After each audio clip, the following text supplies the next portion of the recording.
Welcome back to another episode of the Celtic View Podcast. We've got plenty to get through this week, just as we do in every week, because it was another successful weekend for Ange Postecoglou's side, and we have a big week of action to look forward to with a double header against Hearts.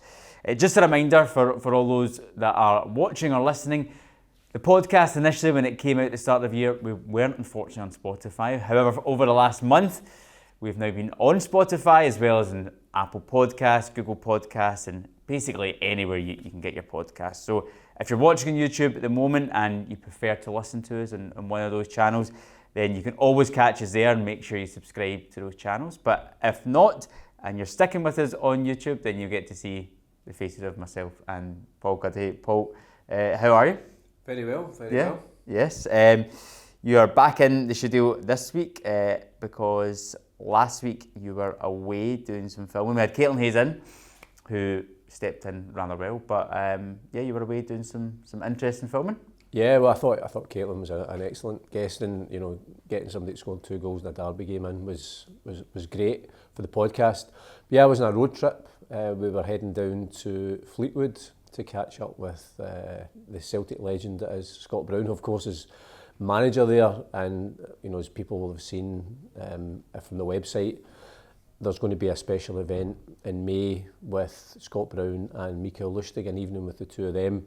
Probably a chance for the two of them to say a proper goodbye to the fans, as well as kind of reuniting. They were obviously great teammates and great friends, a great Celtic night. So we were down to speak to Scott about that and just find out how he's getting on at Fleetwood, and he's absolutely loving life down there. Yeah, it's brilliant to hear from him again, and I'm sure it's going to be an amazing night, as you said, a real chance, because obviously when Scott left, he didn't have the chance to say goodbye to a full Celtic Park because of COVID. So for both of those players, that'll be brilliant for them, and brilliant chance just for fans to get together. Hopefully at a point in the season where we're celebrating even more, so it could be just one big celebration. Yeah, and he did mention the fact he's obviously been back here as an Aberdeen player, which is a slightly different thing, but he's not really been back since. And I think obviously he wants to kind of keep his distance and allow the new manager and the new captain and everything, just to get their place. So I think it's nice for him to come back to Glasgow, spend the night at the Hydro with, in the company of a lot of friends, and I'm sure it'll be a great night actually. Superb, yeah, lots to look forward to there, and we've got lots to get into in this podcast. Just a run through of what's coming up. We'll of course be looking back on the match against St Mirren. In that match we hit 250 goals under the manager Ange Postecoglou, and you've had your say on your favourite goals during that time, so we'll get through all of them. We've got the big double header against Hearts coming up this week and Wednesday night in the league, and then on Saturday in the Scottish Cup, and we're going to look back in some classic Scottish Cup matches against Hearts. And we also have a snippet of an exclusive interview with Ross Wallace, our former academy player who came through the youth ranks and went on to win a couple of league titles for Celtic, which is going to come out as a full podcast later on this week. It was a really interesting chat, and he had some brilliant stories. So we're going to give you some of that as well. So let's kick off though, Paul, with Sunday in Paisley, a 5-1 victory over St Mirren. In the end, it was a rather kind of comfortable afternoon, an enjoyable afternoon. I think maybe a few people might have been a bit worried during that first half. We were going to have another occasion at St Mirren in Paisley. We weren't going to pick up all 3 points, but yeah, in the end, we got the job done. Yeah, I mean, I was glad at the start of the game that there wasn't quite the same clash between the kits that, St Mirren were wearing the all black kit, so it was distinctive. They obviously get the early penalty, and, certainly at St Mirren, they are quite a tough team to beat. There were some key moments in the game. That penalty for them, the other key moment in the first half was, going down to 10 men. I still can't quite believe why our penalty was rescinded for that. It was quite strange, but as you say, the second half, it was just, I think even the St Mirren manager said after the game, it's hard enough to play Celtic when you've got 11. When you're playing 10, it's well nigh impossible. And you saw again another example of the great strength of this squad that the manager's assembled, that the players that are on the pitch that he picks at the start have so many attacking options, but then he can bring these other guys on from the bench who makes such an impact as well, and it's a real squad effort, and again everybody that either started or came on played their part. Alistair Johnston said after the match that as a full back he knows what that feeling's like when you've been going up against a winger for 60 minutes and might have got the better of you, and then you see the substitutes getting called and another winger comes on and you're thinking, oh my, I've got to deal with someone else now. And that's what we have at this moment. Half time, Liel Abada comes on. He makes such a big difference in that match, as well as all of the other substitutes as well. I think 3 of the substitutes scored goals, and Abada, O'Reilly and O. And it was just a case that, as you said, when St Mirren went a man down, once we got that first goal, you sensed the floodgates were maybe going to start to open then, and it was just a case of getting that one. Yeah, and I thought it was a great goal. I mean, I think, you know, it's not going to win goal of the season. It's not going to be spectacular. But I thought for Jota to finish from the position he found himself in the ground, I thought it was extraordinary. And I thought, again, you could see, you know, he was barely celebrating. It was more a case of, right, let's get back and get the game started again, which again is testament to the attitude there. Aaron Moy seemed to hand in just about everything that we did in terms of creativity. Yeah, Alistair Johnston, who I think's, you know, quickly becoming a fan's favourite, gets his first goal as well, and you know, it was so many positives. And again, it's, as you mentioned just in the introduction, you know, it's now 250 goals in 99 games. I mean, that is just extraordinary. I know. I would love to actually do a comparison to see how that ranks up against other managers in our history as well, to see if it's right up there, because it feels like it would be. I was so happy that Jota actually was the one to score, because he seemed to be getting quite a bit of stick off the St Mirren fans during the match, and I think at times he was trying things, he was trying flicks, and it just wasn't working at all. But this team doesn't get frustrated. They stay calm, they stay composed, they know what they need to do, and they get it done. Just some of the talking points in that match, you mentioned the VAR incident as well. Maybe we don't have to get too much into that, because there's a lot of positives in the game, but again, from my point of view, I no understanding as to how they can overturn that, because it's not a clear and obvious error. You can see it's the foul still going into the box, but even if it's just marginal, stick with the referee's decision on the pitch.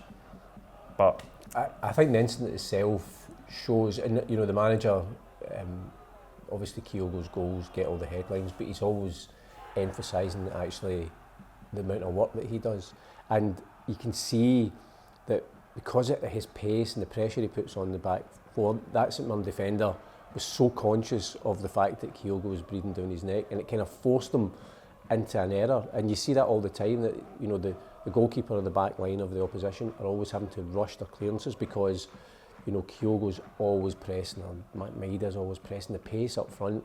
And so, you know, obviously we didn't get the penalty, but it was the pressure that Kyogo puts on defenders, so they've got half a mind thinking, right, I know he's right there, and it just forces it's an unforced error. And then obviously as soon as they get out at 10 minutes, I think the result's inevitable. Yeah, I think it's a signing Sunday of what's been really impressive about the team is we obviously talk about the strength and depth and players coming off the bench and making an impact, but throughout this season so far, you'll have periods where you think, okay, that's the best starting 11 at this moment in time, or you might say that's your best front three at this moment in time, and then all of a sudden, you know, Abada's been coming on recently and he's been scoring goals, and you're thinking, oh, maybe he's the one that gets into that front three.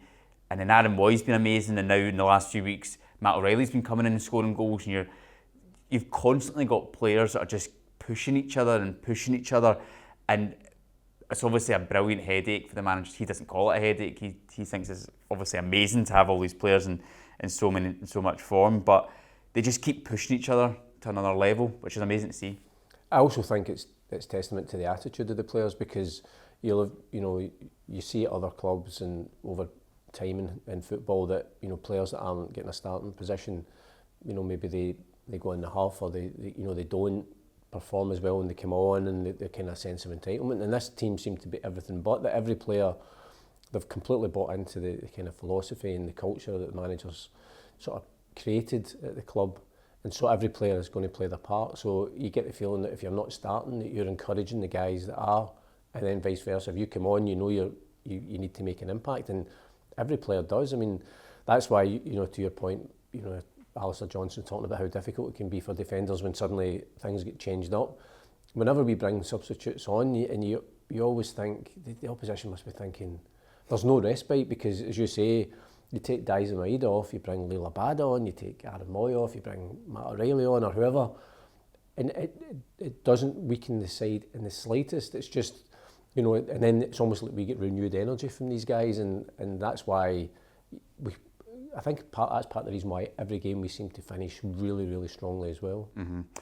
O's goal, the 5th goal, marked 250 under the manager in 99 games, which is just an incredible achievement. So we decided to open the floor to yourselves as fans to get your opinion on what your favourite goal has been out of those 250. Obviously a lot to choose from, but some brilliant moments. So we took to Twitter to ask you, and I've got a long list here. I want to get through as many of them as possible because we had such a good response.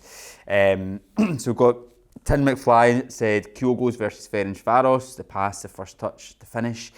Alex Anderson said Kyogo making it 2-2 Ibrox because after a very soft penalty followed by Goldson getting away with 2 handballs in the box, losing that game would have been a huge injustice. Gregor Neal says Jota's goal in the 4-0 game is my favourite, just sublime. Alex OD 2002, you said Jota's winner at Pittodrie in October 2021. We've never looked back since. So some people are picking goals for the moment, and some are picking them for what it meant as well. Duffy Kalin, my favourite is Kyogo's 2nd goal against Hibs in the cup final because of the way Roderick passed the ball quickly and the way he handled the ball over the top was class. Joe Brown, CCV at Ibrox, the game we beat them 2-1. A few more as well. Got Kyogo's 3-2 to put us 3-2 up against Dundee United after they just equalised. That was this season. Danielle says lesser teams would have dropped points. I've got Thomas Mackay saying my favourite is Kyogo's against AZ at Alkmaar at home last season, the flying volley.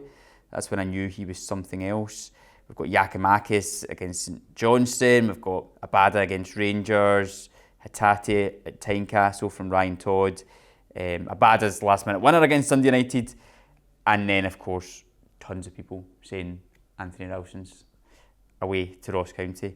So I thought there's plenty to choose from there. Maybe we could pick our favourites. Maybe we could come up with a top 3. A couple of notable ones that weren't mentioned. I don't know if anyone did mention any Atate's goals against Rangers. I can remember a David Turnbull goal against Motherwell last season. And then, of course, Tom Roderick's, which won the Premiership goal of the season last year away to Dundee United as well. So there's plenty, isn't there? Yeah, I mean, there's a couple there that were mentioned. Kyogo's 2nd goal. In fact, both these goals in the League Cup final last year were exceptional. But I think the second one, that lob, was just breathtaking. I think Anthony Ralston's, he scored some good goals last season actually, but that one at Ross County again just epitomised what he's about, but also what we're about. And the first one that did come to mind for me was Hatate's 2nd goal in the 3-0 victory over Rangers last season. I think you could see there was something special, but that night he was just exceptional. And it was the way, it was the quick passing between O'Reilly and Abada.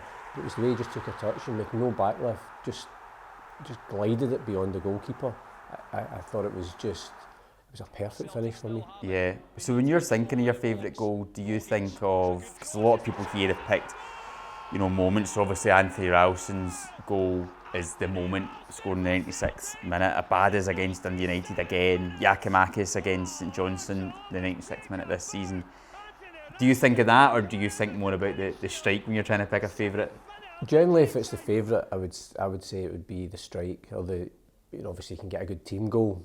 I think sometimes that's different from what the most significant, because I think the supporter that mentioned the Jota goal up at Pittodrie that month, where we had some really tough games. I think we were at Easter Road, we were at Pittodrie and we were at Fir Park. And that game at Aberdeen, he was absolutely right. From the moment that we won that game, we were almost unstoppable. Mm-hmm. And it almost as if it was that day that everything seemed to click with the players. Like, we are good enough, or we are the best team and we're going to win this, and we didn't look back. But that was in terms of significance, and there was other last minute goals as well. But for me, generally a favourite goal is something, you remember it for something of beauty. Yeah.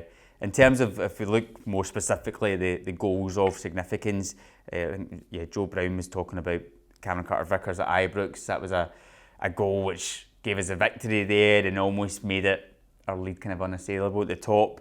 The Giakoumakis one this season, we mentioned that St Johnstone was a big one, having St Johnstone just equalised in stoppage time. But I think that one, the Bada one against Dundee United, remember that well, because I believe that morning in the lunchtime game, Rangers conceded in the stoppage time against Ross County away from home to drop points. Our next game was then against Rangers, and that match we won 3-0 here at Celtic Park. So you're going into that thinking, right, get a victory against Dundee United, then you can go into that game against Rangers with a chance to win, to then go top.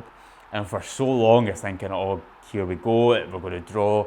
And then in the 90th minute, to score a Bada, the place went wild. And I remember the images afterwards where there was just this like connection between the players and the fans. They were jumping into the crowd, and it was just an absolutely amazing occasion. And I think that's what then set up that derby game, the 3-0 one as well, just a few days after that. So some really big ones. But if I were to ask you, you can go for a top three if you want, or you can just go for a favourite, for your favourite goals in those 250. The Hitati's second goal and the 3-0 against Rangers last season, I think for me is the one that sticks out. And it was, as I say, it was maybe just the first sign. He scored that brilliant goal against Hearts at Tynecastle prior to that as well, but maybe just another sign that we just had somebody a bit special that the manager had brought in. Yeah, because see, I really like Jota's goal against Rangers this season as well. And do you know? Because the other thing I think is really great, Jota's goal is just as a thing of beauty. O'Reilly's pass through is just unbelievable. I love Jota's celebration. That's part of the reason why I love Hitati's, because he just kind of, you could say, well, does he's quite realise it's kind of like Lubo Moravcik when he scored against Rangers the first time, but it was almost as if he was like, that's what I do. It was just so cool, and I thought, yeah, he's a bit special, that player. Yeah, I think someone mentioned in that game they liked Abada's goal, the third one, just because of the euphoria, because we just scored to make it 2-0, and then you're thinking, God, going in 2-0 at half time, and then Abada scores a few minutes after that as well, and then you can remember the occasion inside the stadium where everyone was just in disbelief of being like, what is going on here? And we were just absolutely on fire.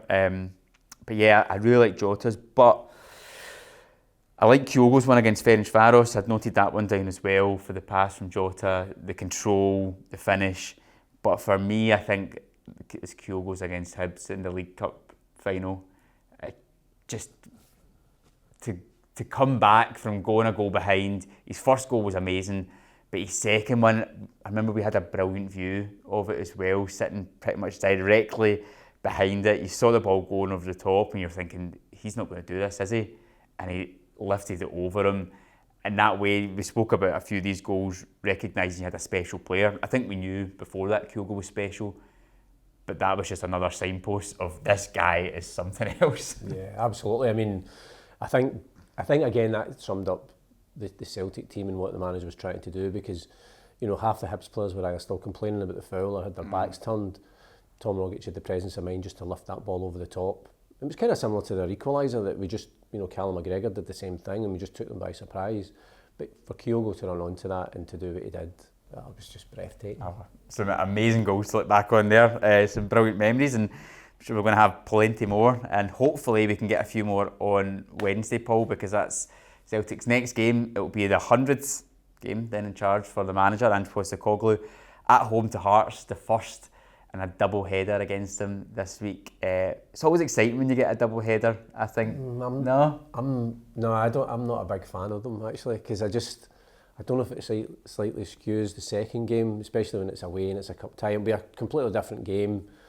And I think Hearts will play you know, they come here and they'll maybe have a different attitude and game plan to what they will have, particularly being at home, but also a one-off cup tie, which is a really tough cup tie for us. It probably has had a draw that we could have got at this stage of the competition. But, you know, we're at home. I mean, it is the cliched fortress under the manager. I mean, it really is. You can't see anything but a home win on Wednesday night. No. The only reason I quite like when you get double headers is sometimes you get a bit of animosity that spills into the next game. Remember the time when Rory Dyler was in charge and we played like Dundee United 4 times in the space of 10 days? It was terrible. But the fourth the last game everyone was getting sent off, and I think everybody was just fed up in the last game.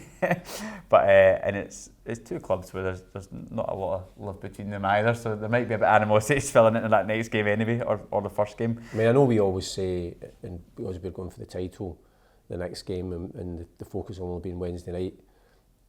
But you know, Hearts I think will finish comfortably third in the end. They are the third best team at the moment. I'm sure their focus is on the cup on Saturday, because that is their only chance of a bit of silverware. Yeah, but as you mentioned, Fortress Parkhead, we've never lost a game under the manager domestically at home, so lots of expectations that we'll turn up on Wednesday and win that game, even though, as you said, Hearts are third in the league for the second season in a row. Strong team, they won 3-0 at the weekend as well, and if any team's going to give you a threat out of the league, then Hearts are going to be right up there in terms of one of them that can pose that. But yeah, fully confident on Wednesday. Yeah, absolutely. Yeah. And then that leads to Saturday in the cup, which cup games, the manager speaks about it, 90 minutes, anything can happen. You need to be right on top of your game to make sure you get into that next round, and it's a place at Hampden that's up for grabs for whoever gets through as well. So yeah, cup games always have a slightly different feel to them, and heading through to Tynecastle as well. It's always a more difficult venue. We saw in the last game against them this season, that 4-3 game, which was, I barely could catch a breath at the end of that. I was sweating buckets at Tynecastle. That'd be an exciting one, wouldn't it? Yeah, I mean, I think, as I say, I've said it before, that players past and present like playing there. I think because of the style of the stadium, the fans are right on top of the ground, so it's always, and I think Celtic Hearts games, there is that kind of level of animosity.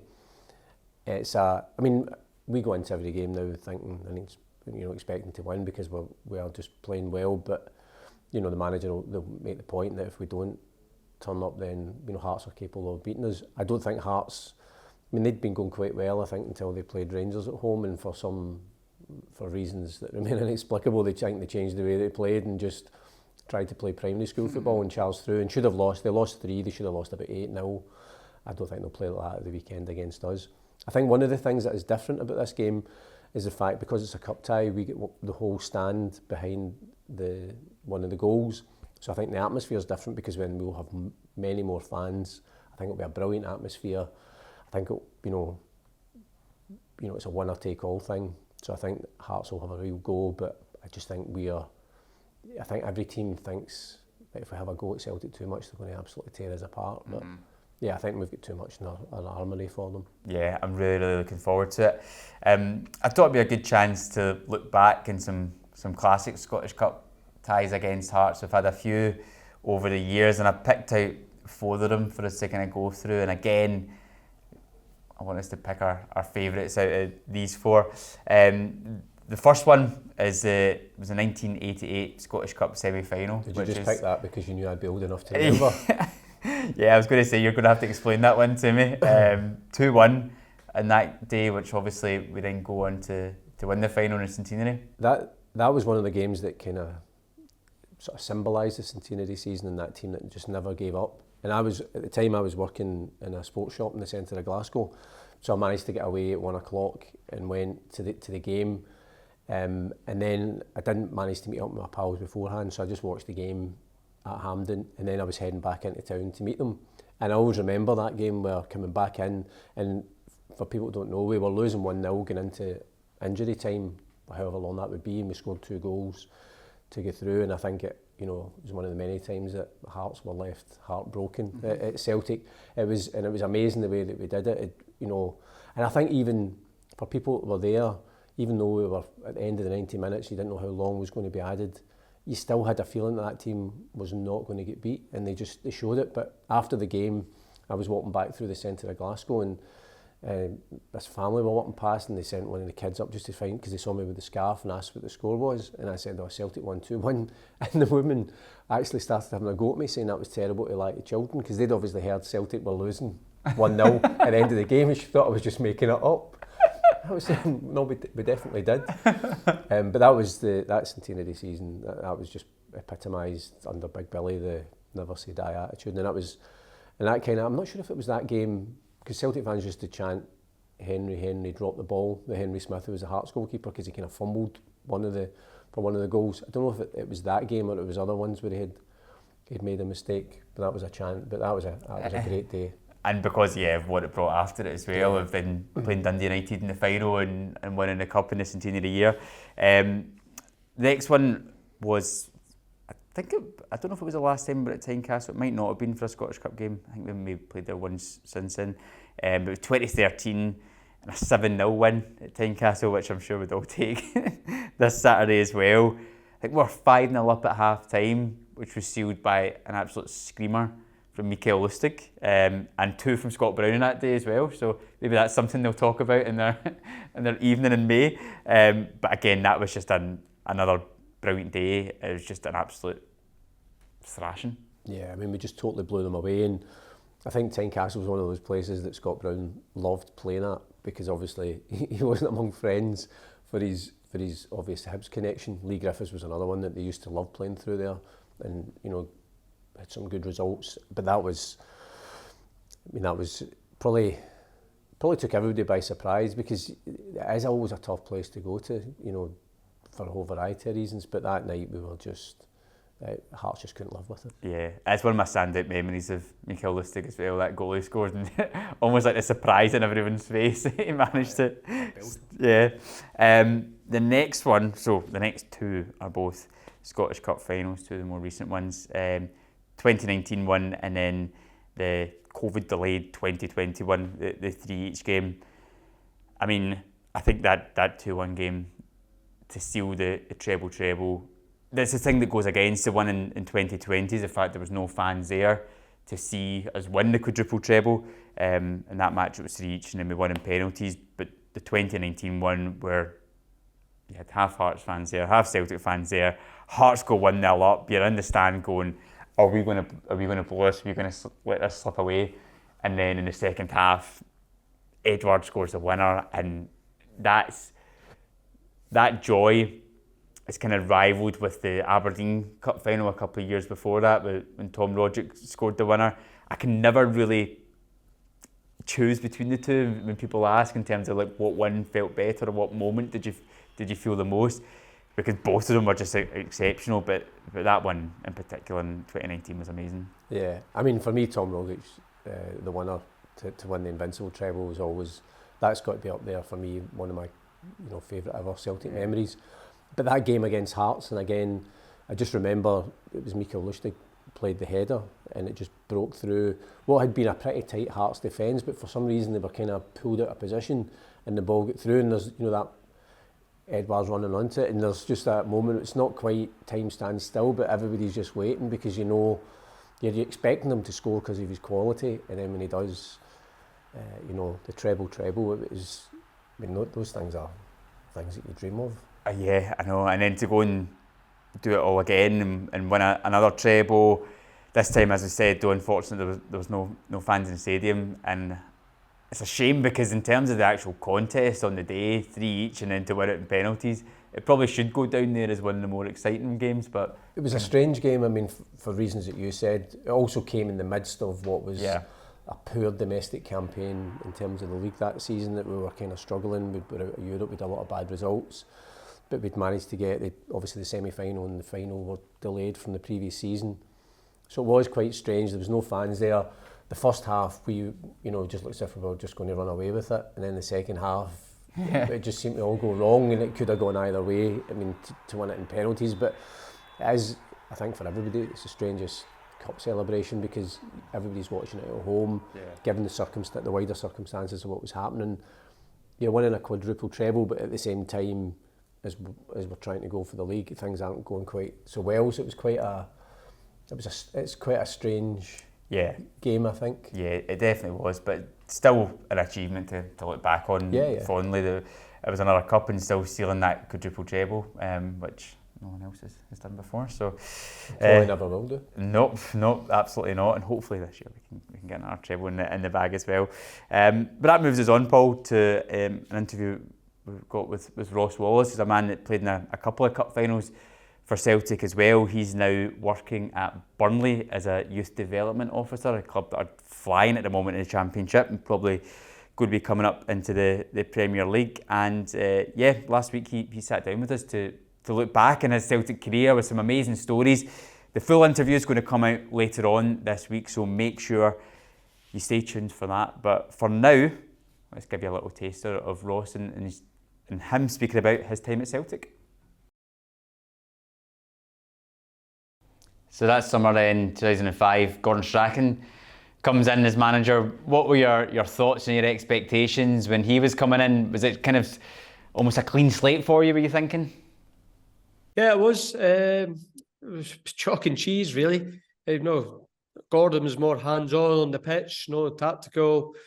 Obviously, I think Gary Pendry was there, took a bit of training, but a bit more hands-on on the training ground, on the tactic side of things.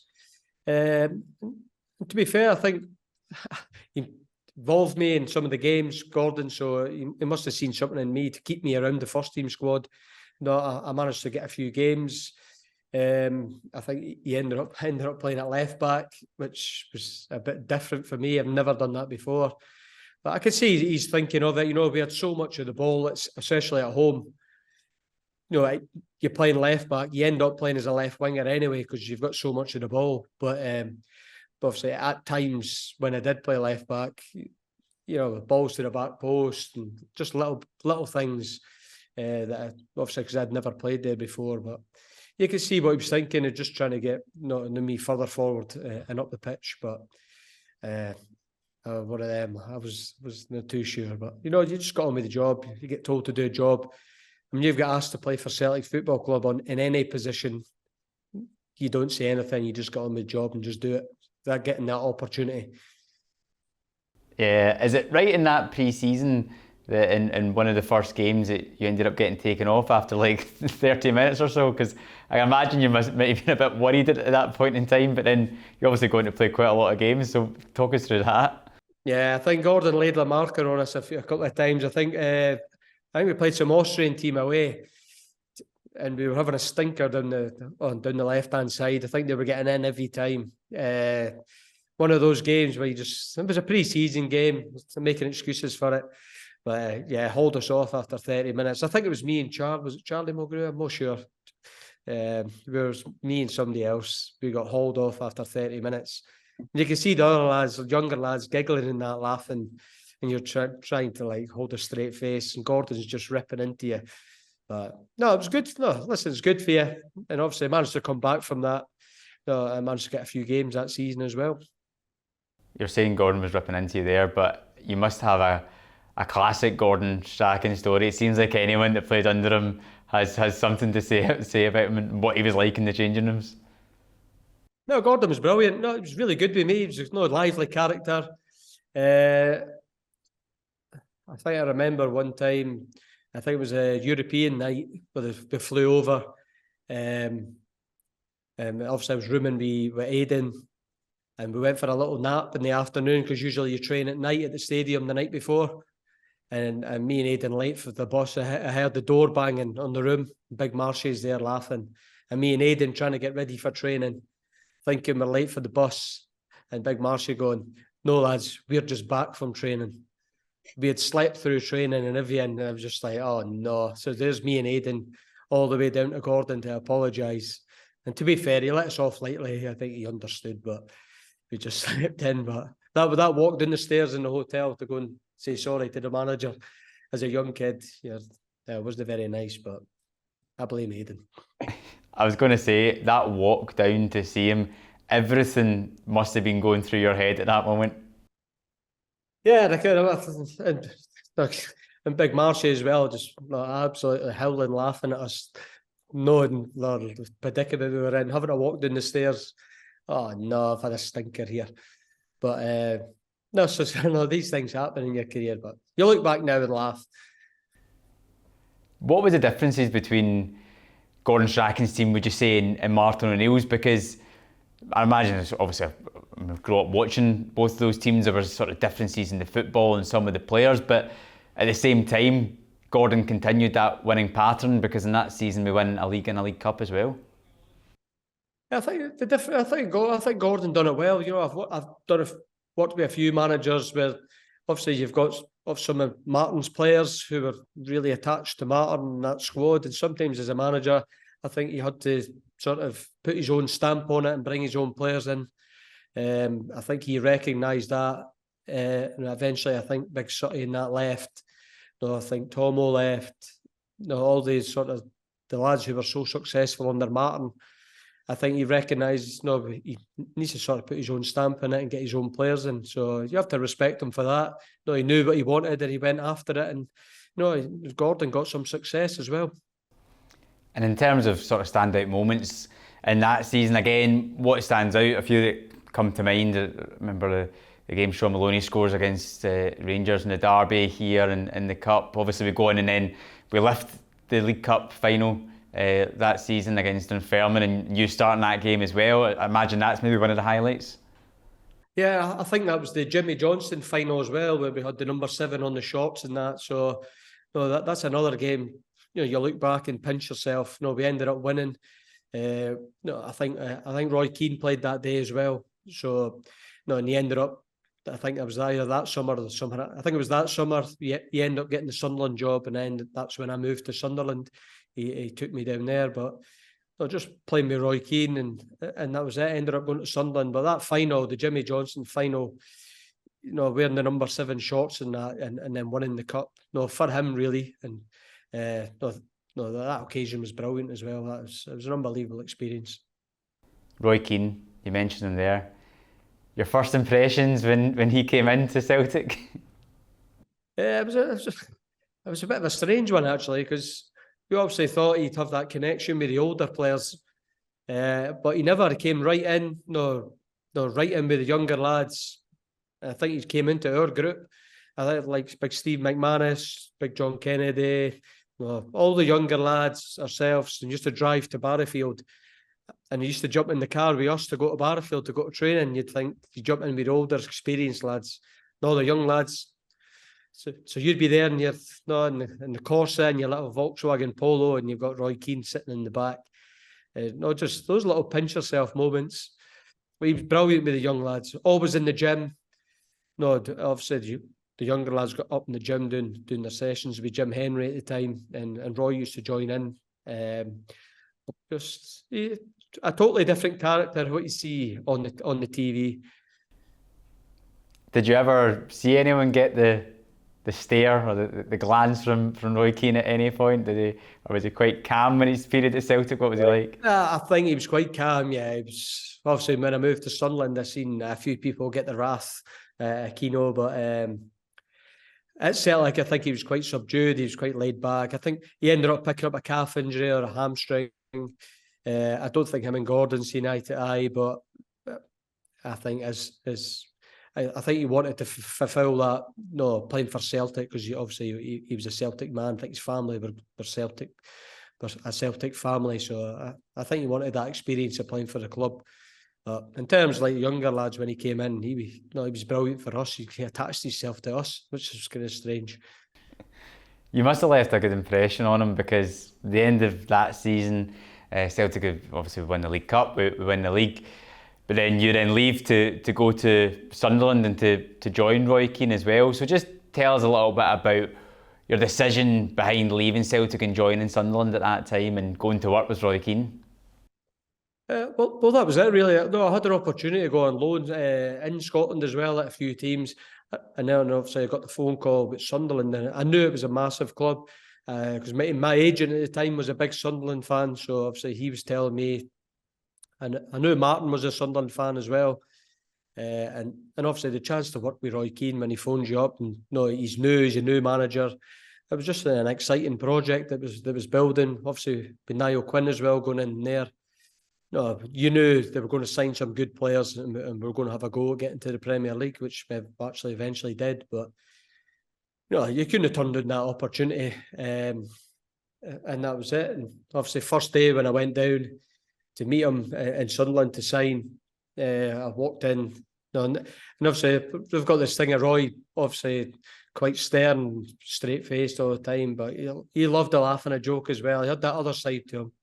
And obviously he walks in the living room, asks if he want a cup of tea, blah, blah, blah. And then obviously he's got a high chair sitting up there. And just try to put me in the high chair. Just little things like that, just little one-liners, little jokes. He was brilliant. No, it just settles you right away. And obviously went on to have a successful season that season.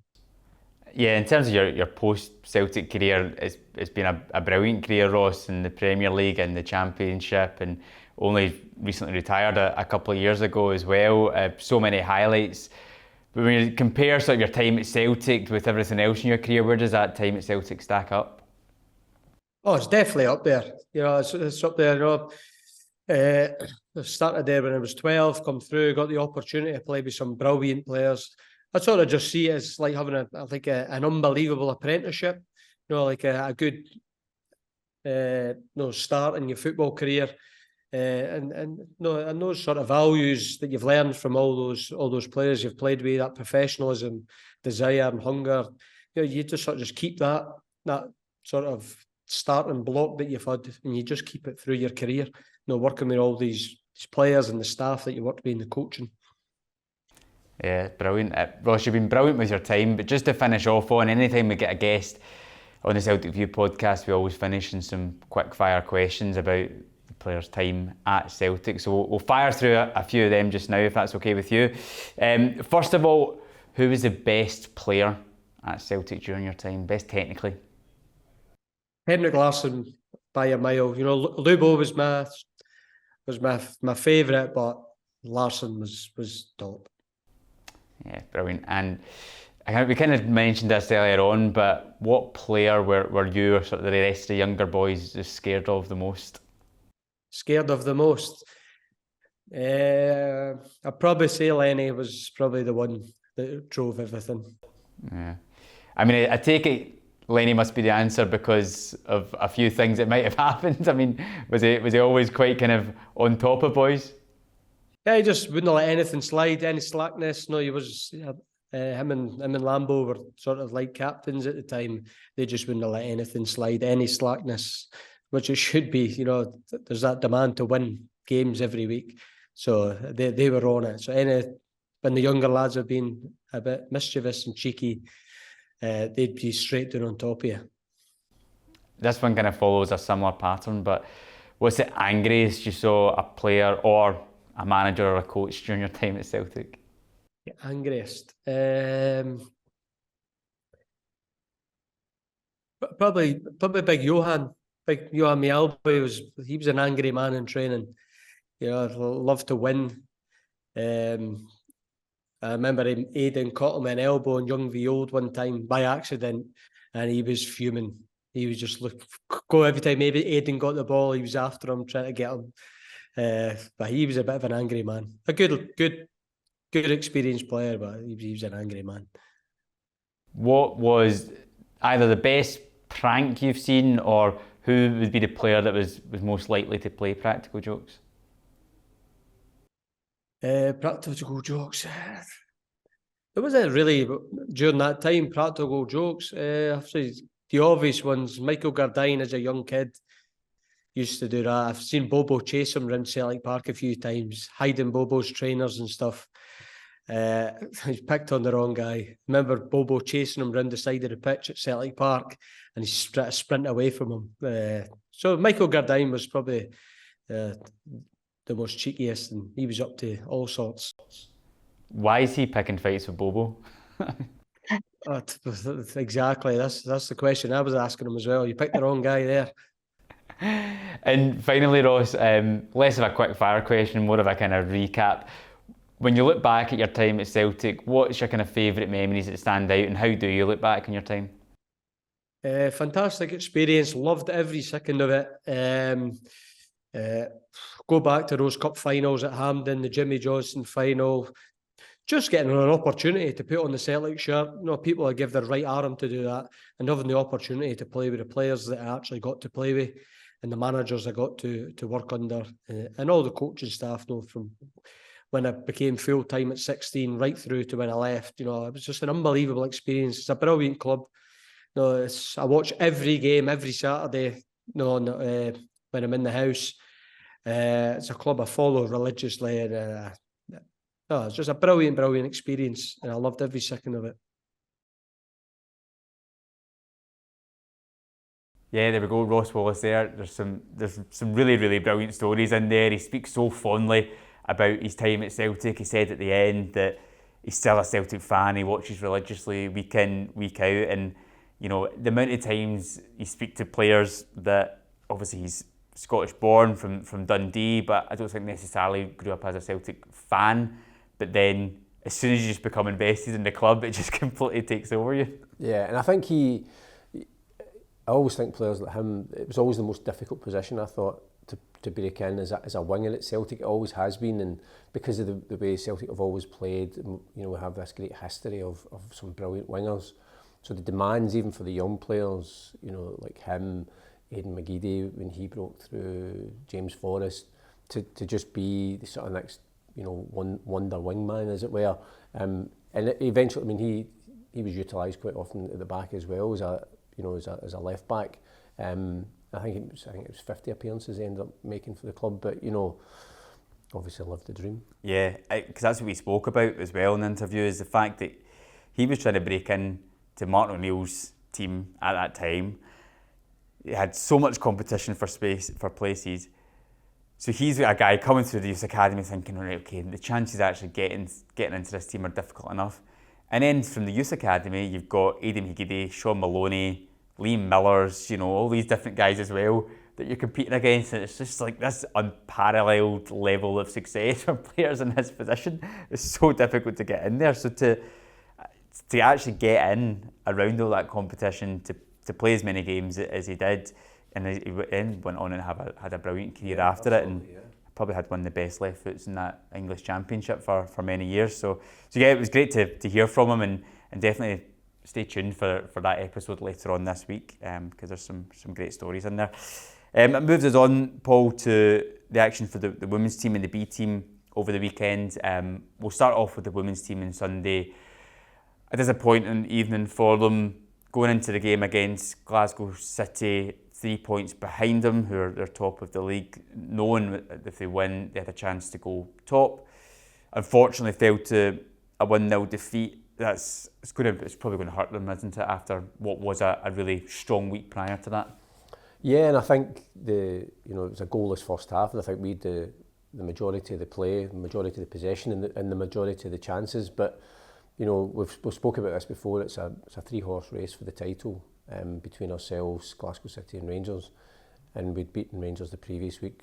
It would have been, you know, to get that victory. There's still a long way to go, but I think when you are in top against, you know, the other really good teams in the league, I'm sure Fran Rollins will be looking to press home that advantage in terms of actually trying to take one or two of those chances that we created. Obviously, in the end, Glasgow City got the goal midway through the second half and managed to see it out, and you know, they've kind of bounced back after having lost the league last season, and I think they're 6 points clear at the moment, so they're in a strong position. But I think all the three teams are still to play each other, so a lot can change in terms of the league. Yeah, definitely. I mean, the women's team have Hibs away next Sunday, which is one of the more difficult games in the league, but I'm sure it's one that they'll be looking at and thinking it's a great one to maybe try and bounce back on if you can get a victory in that. But as you said, in terms of looking for the positives, even in defeat, we've got a split this year in the Women's League, just exact same as we have in the Scottish Premiership as well. So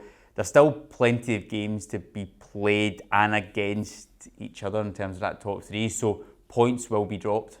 Yeah, but I think, and I'm sure they would have, that's why the game against Rangers have been so important to win, is that the games between the top three, I think, are absolutely key, because none of them really drop that many points against other teams, just the odd one here or there. So they would have at the very worst, they would have hoped to have at least come away with a draw. But, you know, they're just going to have to bounce back quickly.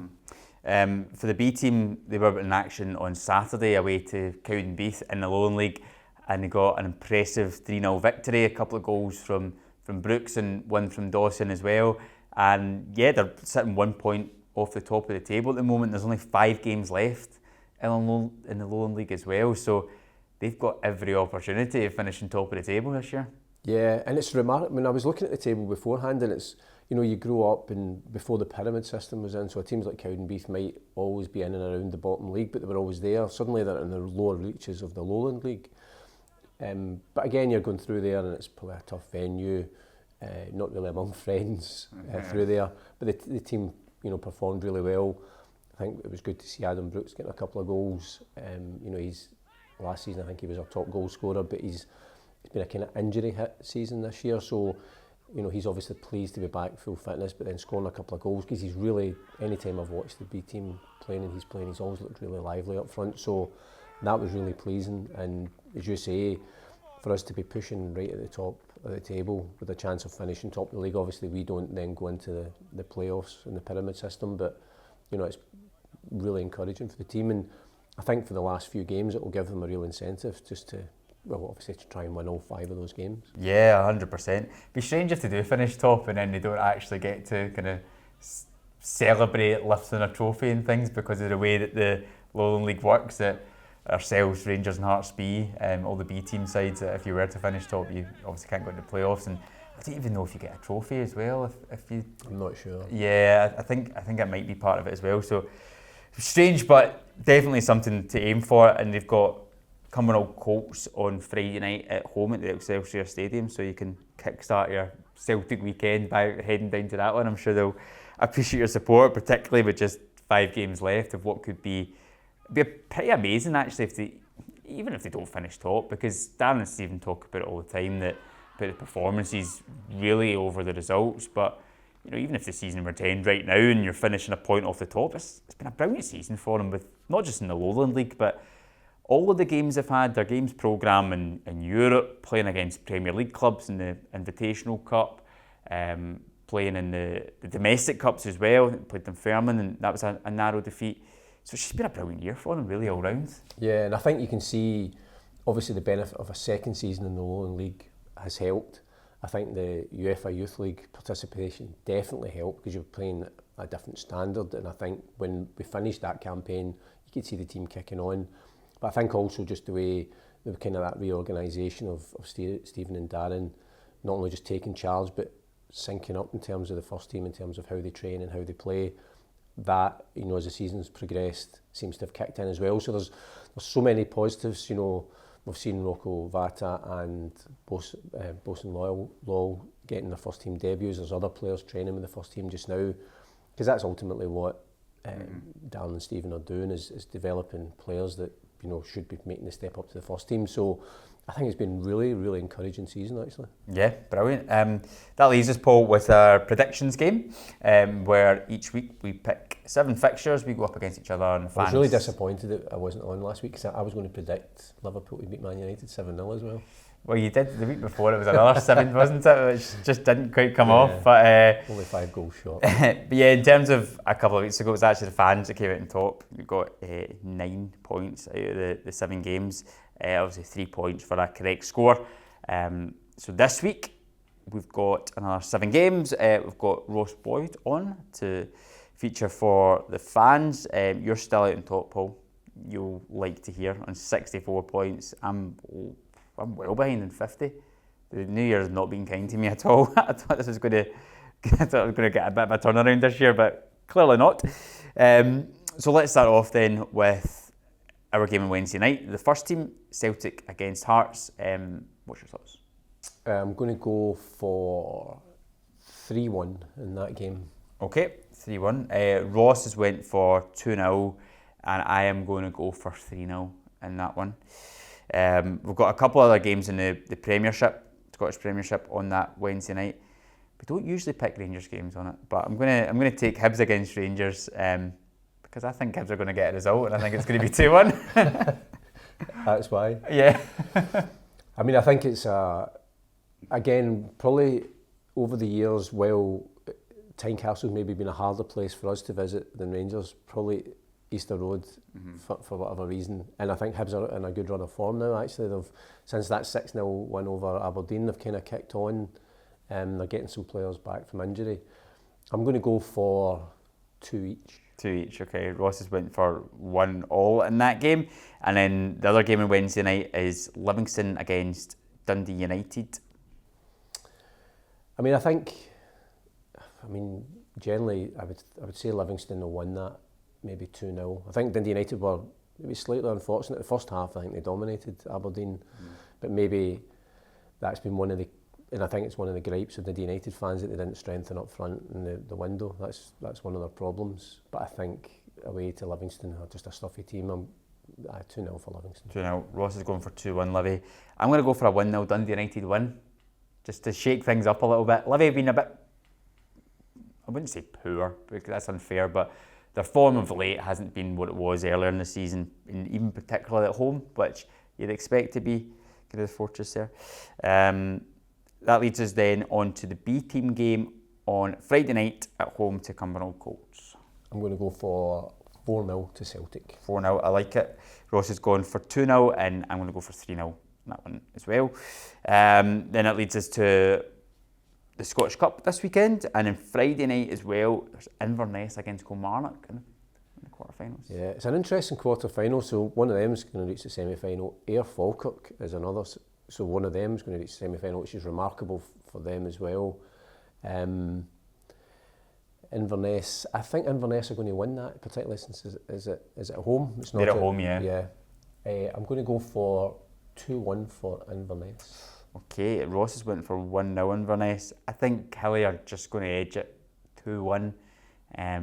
It's interesting because sometimes you're always kind of keeping up to date with the scores in the championship, and you see like, oh, Inverness have done well for a few weeks, and then you'll check again, and I think they got beat against Hamilton at home twice in the space of 4 days. You're like, right, what's happened there? And then I think they beat Ayr United at the weekend. But then they beat Ayr United at the weekend, at Somerset Park, yeah. I mean, the championship's it's a crazy league where everyone beats each other, so I've not really got a clue. Really, actually, I think Inverness probably should be feeling confident because Killy's away form this season has been terrible. But yeah, I'm going to go for Killy 2-1. There's 2 games left. The first team on Saturday away to Hearts. That's a tough one. I'm going to go 3-2 for Celtic to set up a semi-final against Wraith Rovers. Yeah, okay. That went over my head there for a second. Ross has went for a 2-1 win for us away at Hearts. And I'm gonna go for the same as the last time, 4-3 Celtic. Greg Taylor to score a winner again. Why not? I don't actually know if my heart will be able to take it if that happens again. I'm sure we'll get another kind of VAR controversy on Saturday as well, like we did the last time. And then that finishes off on Sunday with the women's team away to Hibs. I think they're going to bounce back strongly. I think they're going to win 4-1. 4-1. I'm going to go for 3-0 in that one, and Ross has went for 2-0 for Celtic as well. I think they'll bounce back strongly as well. But yeah, that rounds everything off, Paul, for this week's podcast.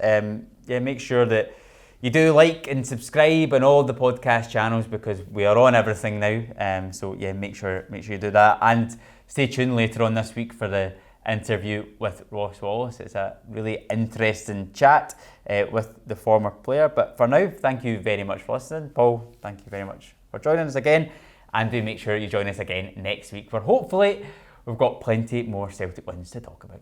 Cheers.